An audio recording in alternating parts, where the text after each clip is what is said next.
Good Wednesday morning. This past Sunday, our Sunday school lesson was on godliness. And it is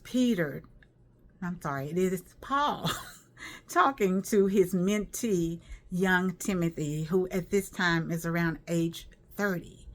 And he's leading a church, a young pastor. And I want you just to close your eyes and imagine the men, the women, the boys, the girls in your church. When there's a business meeting, who's going to take the advice of that young pastor? And who's going to say, you know what, we're going our own way. We're doing our own thing. That's not how we did it. That's not how it's been done. Paul says, don't be afraid of them because of your youth. The Lord has given you a calling, and He is with you. And one particular verse about godliness, verse 8 in 1 Timothy chapter 4 says, for the training of the body has limited benefit, but godliness is beneficial in every way, since it holds promise for the present life and also for the life to come. We practice clarinet, flute, drums, piano, basketball, football, baseball, pickleball. We practice choir, how to get the right notes. We practice job interviews. We've been told that practice makes perfect. The repetition gets us into continuity. They say it takes 30 days to do something to make it a habit.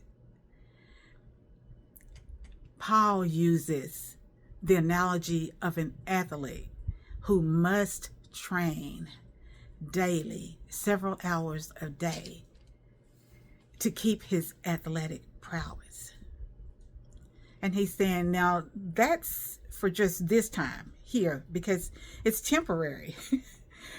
Each day that we live, we know that these dwellings, these temporary tabernacles are falling. They're failing. We don't see like we used to. We're aching more. We don't jump up and bounce out of bed like we used to.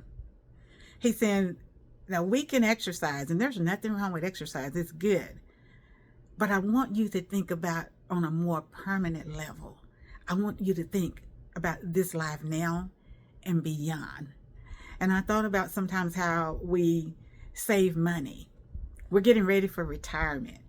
We're trying to put everything in that we can. We're going to get our ducks in a row.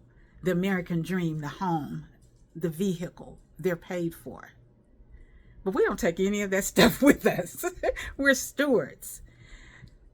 Paul is saying, but instead, practice godliness, just as an athlete would practice the particular sport he's in, day after day, hour after hour, 24 hours a day. We need to be practicing godliness, being like God, being trustworthy, being charitable, being loving, being faithful, being pure. Reading and studying the gospel. He says, now, if you'll practice these things and be committed to them, your progress is going to be evident to all. And remember what it says about godliness in verse 8? It says, godliness is beneficial. It helps us in every way. Because godliness is going to change your attitude. Godliness is going to change your reactions, your speech, your thoughts.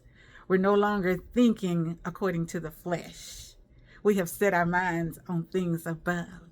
And so what we think, what we say, how we act reflects the love of Jesus. And he says that's beneficial because it holds the promise for the present life. You who belong to Jesus Christ, you are set for eternity in heaven now. know that that's your promise now and for the life to come.